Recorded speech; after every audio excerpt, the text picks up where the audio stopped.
Sealtest presents Sealtest Variety Theater.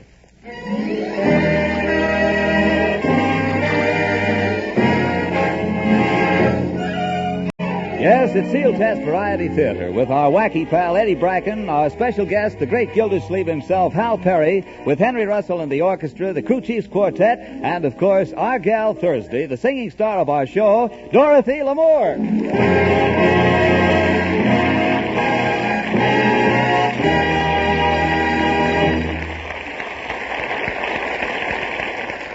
As we open, Throckmorton P. Gildersleeve, the water commissioner of the town, accompanied by a member of the police force, is out on official business. Due to a heat wave, the town is suffering from a water shortage. Gildy is checking up on those citizens who are carelessly wasting water. You know, Commissioner, it must be 96 in the shade. What shade? I'll bet it's hot enough to fry an egg on the sidewalk. Why do people always say that? Fry an egg on the sidewalk. I'll bet it can't be done. I bet it can. Bet it can't. You got an egg on you? No. All right, then put up or shut up. What about this house right here? Oh, yes, that's right. Get out your summons book. Yes? Gildersleeve's the name. I'm your water commissioner. Officer, give this lady a summons. Here you are. Now, wait a minute. What's this for? Madam, you've broken the law. Ordinance 707030. I looked through your kitchen window yesterday and your faucet was dripping. But I didn't know it was. You can tell it to the judge. Come on, officer. Next house. No, I've got to be stern. This water shortage is no joke. Is it really as bad as they say? Is it?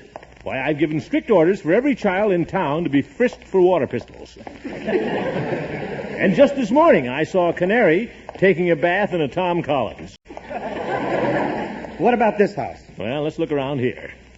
Holy Toledo, just look at that. What is it? A hose with a trickle in it. Get out your summons pad. Yes? Madam, here's a summons for you. A summons? But what? Never mind. Be in court in the morning. All right, George, I'll teach the people in this town to conserve water. Commissioner, look at that lawn over there. Lawn where? That one over there with all the sprinklers going. Sprinklers? Oh! Jumping Jupiter, get out your summons pad. Let's go, officer. Sprinklers yet. The nerve, the unmitigated gall. A summons isn't enough for this one. I'll see to it that the person responsible for those sprinklers is put in jail. It's about time you... Hello, what can I do for you? Yeah. Say, you're Dorothy Lamour, aren't you? Why, yes. Who are you? I'm your water commissioner. Hello, Water Commissioner. Hey, let's not be formal. Just call me Water. Madam, now about those sprinklers. Get quiet, officer. I'll handle this case personally. But, Commissioner, you said that you wanted Run along, Sonny. Go somewhere and get yourself investigated. But I thought I was supposed Go on now. Scat, scoot, scat.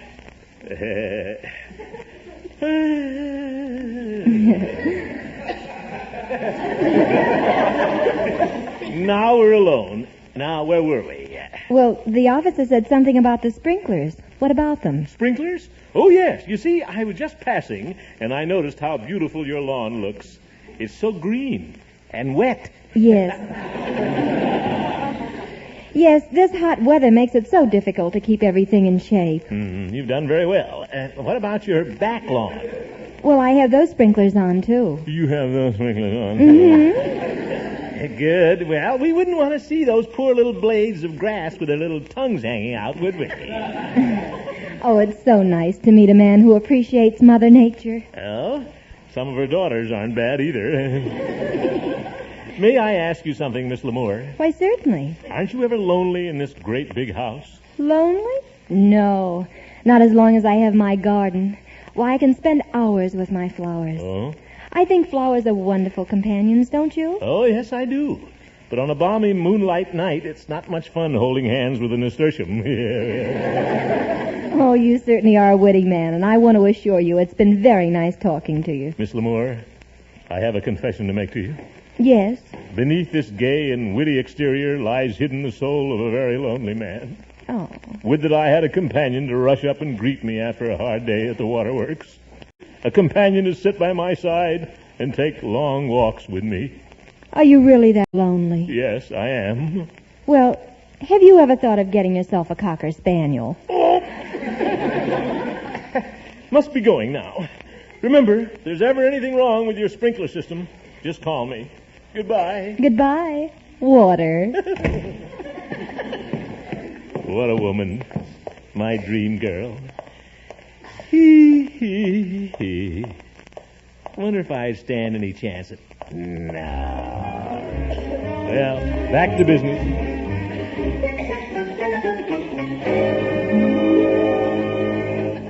Take it easy, Eddie. What's the big trouble you're in? I don't know what to do. This what happened. I was home all alone. I was in the kitchen when this guy busts in, and he gives me a summons and tells me I got to be in court tomorrow morning. But what's the charge against you? Drinking a glass of water. A summons for drinking a glass of water? Uh-huh. Why, that sounds crazy. Who gave it to you? He was a little round man with a mustache, and he kept screaming at me about the water shortage. A round little man with a mustache. Uh-huh.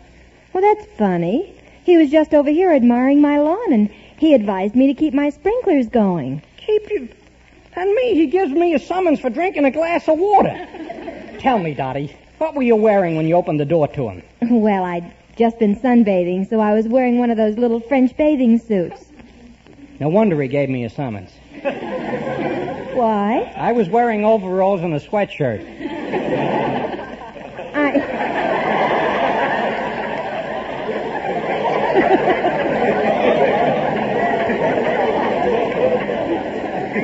I don't understand it. He was so pleasant and nice to me. Oh, stop rubbing it in. I know you're prettier than I am. But look, Dottie, I don't want to go to court and get into a lot of trouble. Right to call him in your behalf. Why don't you go see him yourself? Oh, what good would that do? Well, tell him you're a friend of mine. I have an idea it'll do some good. Oh, that's it. Well, say I'll go right over and see him. Goodbye, Dottie. Goodbye, Eddie, and good luck. Dottie. What? Can I borrow your French bathing suit?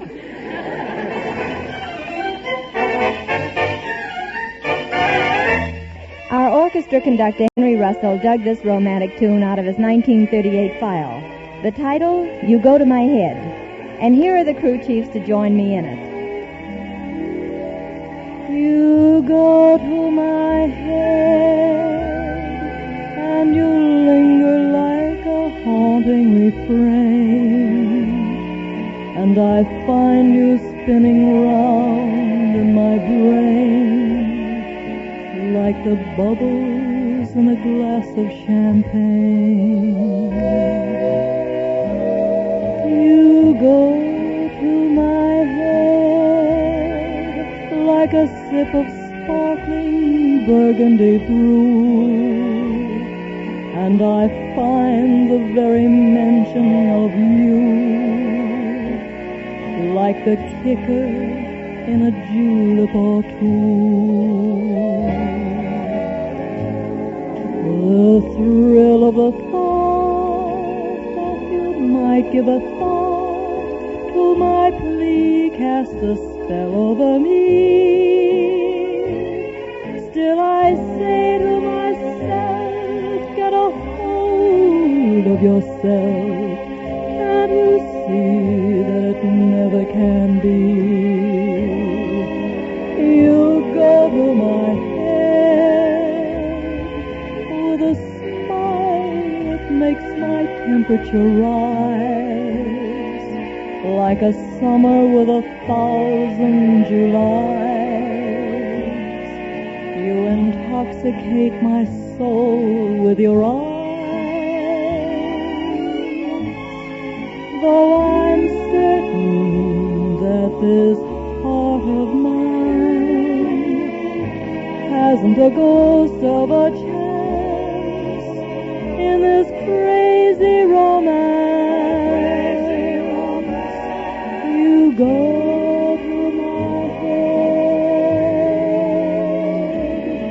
You go to my head.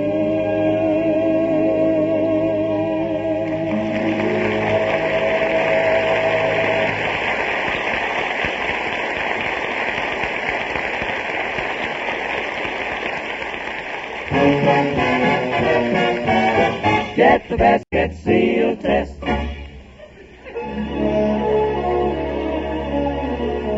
What's as cooling as a mountain brook? With the zing and tang of a sea breeze, it's lemon flake ice cream, the Sealtest flavor of the month for July. Creamy golden ice cream shot through and through with crunchy flakes of real lemon hard candy. The frosty cooling tang of lemon is a cinch to send your temperature down and your spirits up. It's a sunny, singing flavor with plenty of zip and zing. Ask your Sealtest dealer for refreshing lemon flake ice cream tonight. And whenever it's ice cream you crave, get the best, get Sealtest.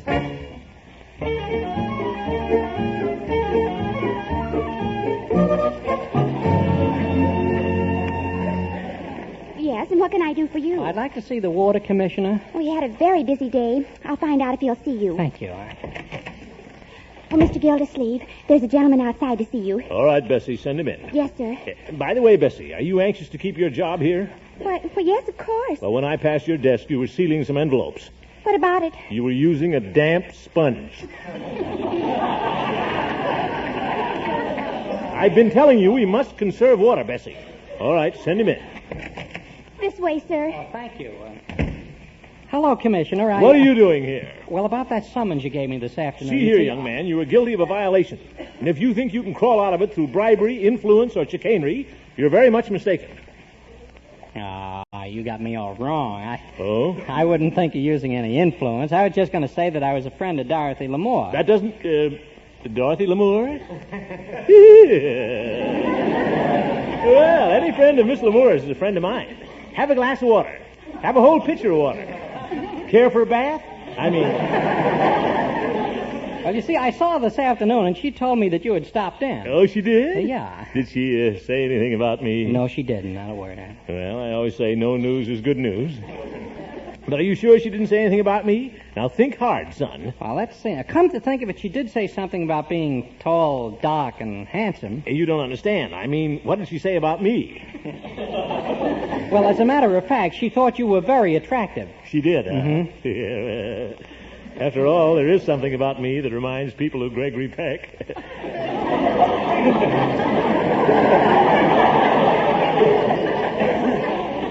I wonder what it is. The difference in height, no doubt.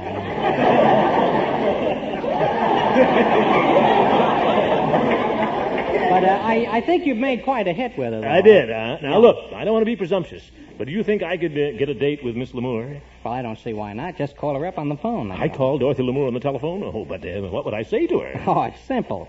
Just give her a little sweet talk, and before you know it, whoosh, you got a date. Whoosh? Whoosh. But what do I do when I see her? Simple. A stroll in the moonlight, a little more sweet talk, and poof, you've kissed her. Poof. Poof.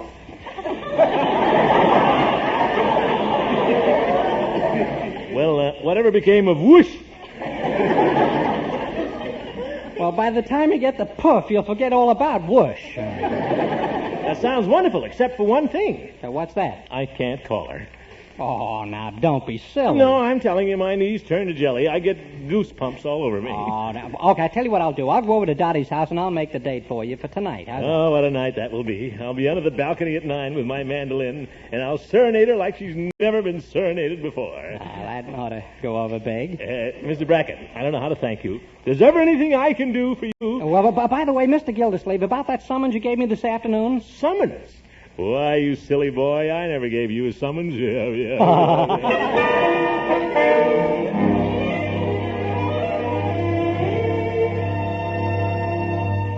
Eddie, you've got a lot of nerve making a date for me. But, Dottie, and for the last time, I'm telling you I'm not going out with Mr. Gildersleeve tonight. But the summons, he tore it up.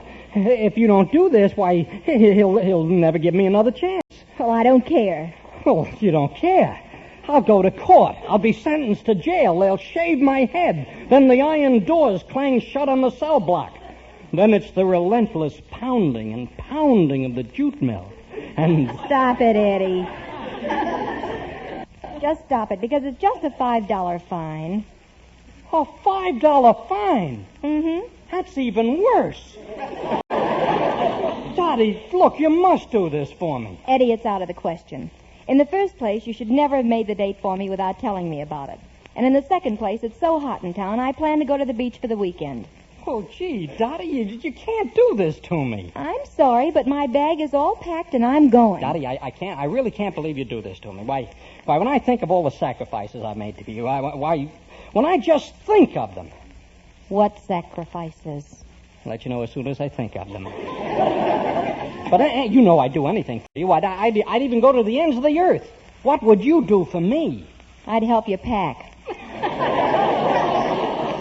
Well, it's time for me to leave. Eddie, are you going? What a spot you put me on. I don't know what to do. Dottie, there's a wrestling match on television tonight that I'd like to see. Do you mind if I stay here and sort of use your set? No, not at all. But be sure to lock up before you go. Oh, gee, thank you. Have a nice time, Dottie. Thanks. Goodbye. Oh, boy, 9:15. I just got 15 minutes. Now, I wonder where Dottie keeps those dresses.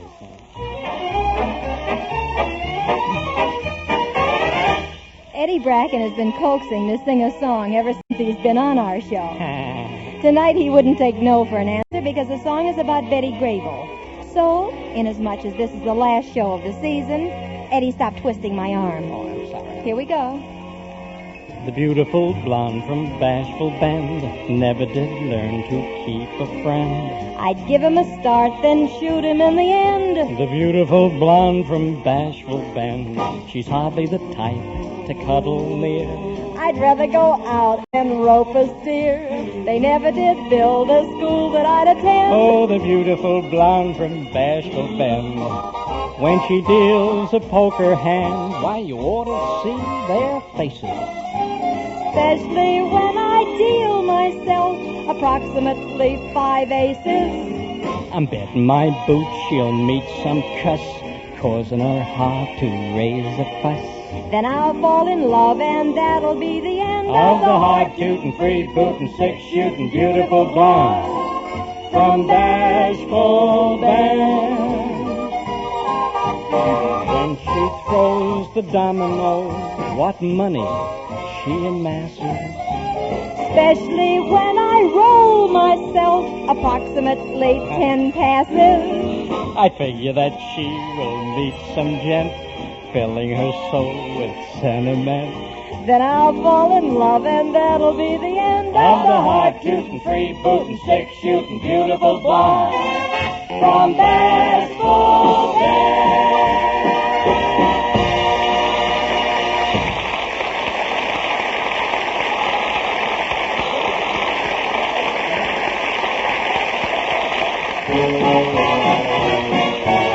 Get the best, get Sealtest.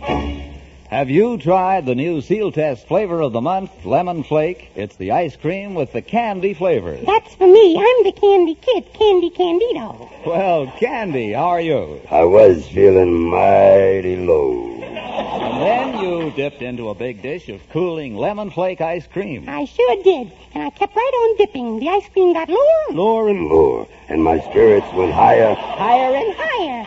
Then when I got to the Bottom of the dish, I was feeling mighty. high, Tangy lemon flake ice cream will send your spirits soaring. So, yourself Right down. to your Sealtest soda fountain and Get the best, get Sealtest.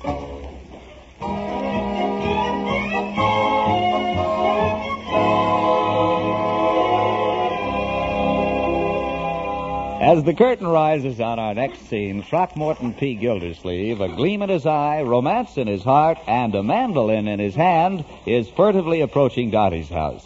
Me. Here we are.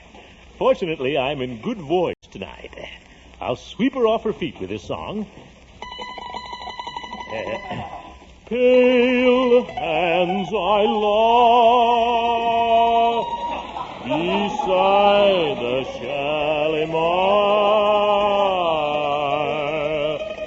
Where are you now? Who lies beneath your pale hands? Get away from here, you bum! I'm trying to sleep! Wait! Wrong house.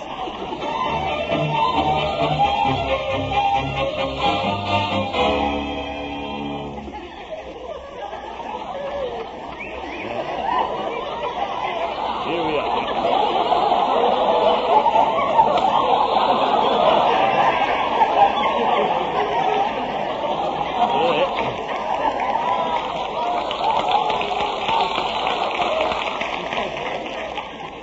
Here we are. Yonder is fair Dorothy's house.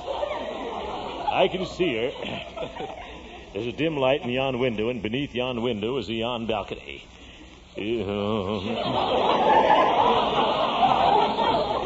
this is my moment. Pale hands I love beside the Shalimar. Where are you now? Lies beneath your spell. Pale hands I love.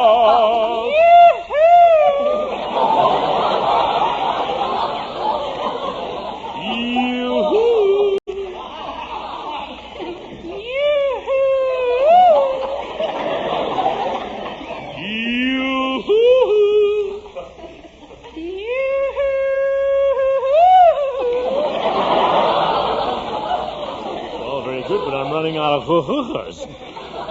I'll soon be by thy side, fair damsel. Up we go.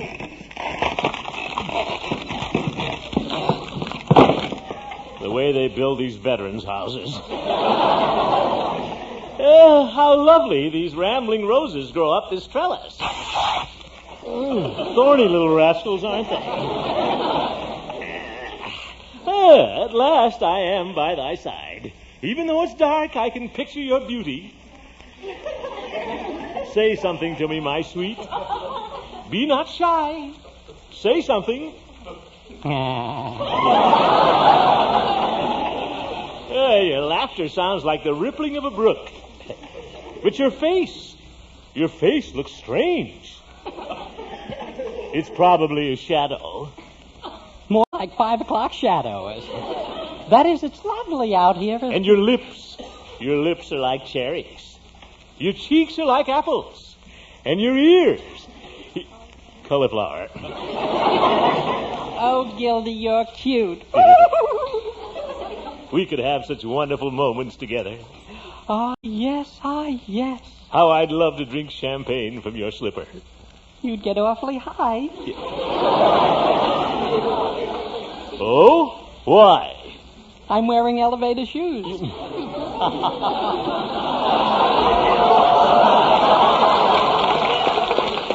Lamore never did get a laugh. And you have such a darling mustache. What was that, old man? I say you have such a darling mustache. You like mustaches? Like them? Why, when I was a kid, I tried to raise one. What's that? I mean, when I was a kid, I went with a boy who had one. Tell me, my sweet, has any man ever kissed you? What's the matter, you crazy or something? Dottie, sweet, I can't... Oh, no, you won't. Oh, yes, I will. Oh, no, you won't. Oh, yes, I will. Oh, no, you won't. I warned you. Oh, hey, help!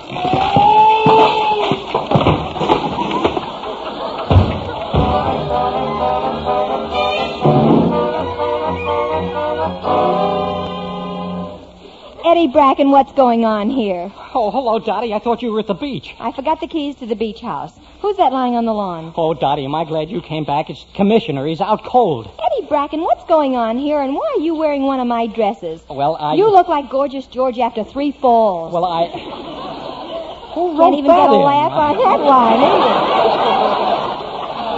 That's the last show. Better than a straight line, though. Well, let me tell you something, Dottie. I'll confess all, but rather than disappoint Mr. Gildersleeve, I may believe I was you see. How dare you? Well, I was doing fine till the balcony broke. Oh, he's coming around now. How are you going to explain this? Well, that's where you can help me. I'll duck into the house, and you stay here, and he'll think it was you on the balcony, so long. I'll see you later. Eddie, come back here. Come back here. Oh, Dottie, why did you do it? Oh, I guess I was just carried away, but Gildy, darling, do you think you could ever forgive me? Certainly, my sweet. But there's one thing I want to ask you. What, dear? Where did you ever learn to wrestle? Working with Hope and Crosby.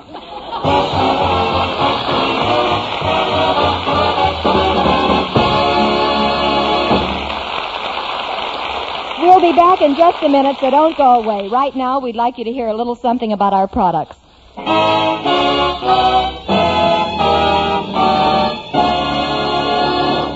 It takes a vast fleet of 190,000 motor vehicles to transport the milk and dairy products needed for America's dining tables. Now, that's more trucks than are used for any other commodity. Indeed, milk is America's most important single food, nature's most nearly perfect food.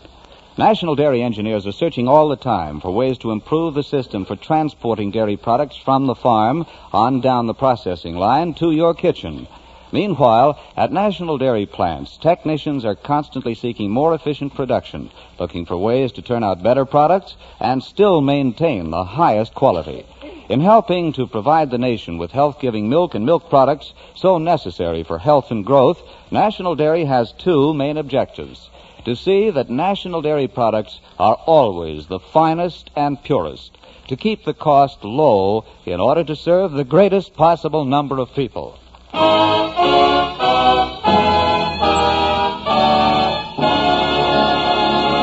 And now here again is your mistress of ceremonies, Dorothy Lamour. Tonight we're just a little misty-eyed because this is our last show of the season. But we hope it won't be too long before we all meet again.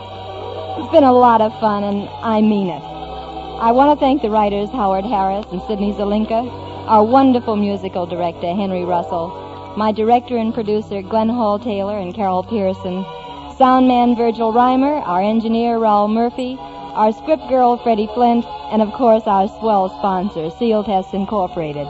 It's been fun, too, working with people like, you should pardon the expression, Eddie Bracken. Thank you, Daddy. That goes double for me, and I wish I can get a check with you again sometime. Why, Eddie, thank you. Then there's Chester Brower and John Lang, and of course our guests have been fun, too, like Hal Perry tonight. And like all our guests, Hal's appearance contributed to a fine cause, the establishment of the American Federation of Radio Artists Welfare Insurance Fund. For Eddie Bracken, Joe Gilbert, Gloria Holliday, Candy Candino, George Tyne, Henry Russell, the crew chiefs, and all of us, this is Dorothy Lamour wishing you a very happy vacation. And don't forget, we'll be thinking of you.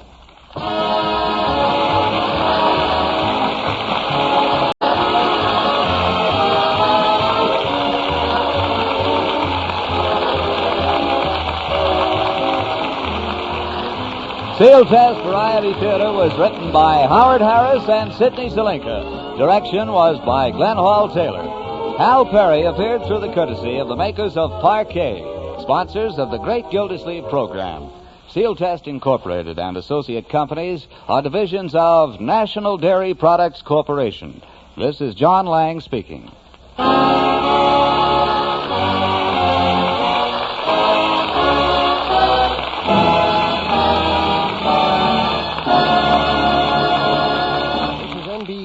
The National Broadcasting Company.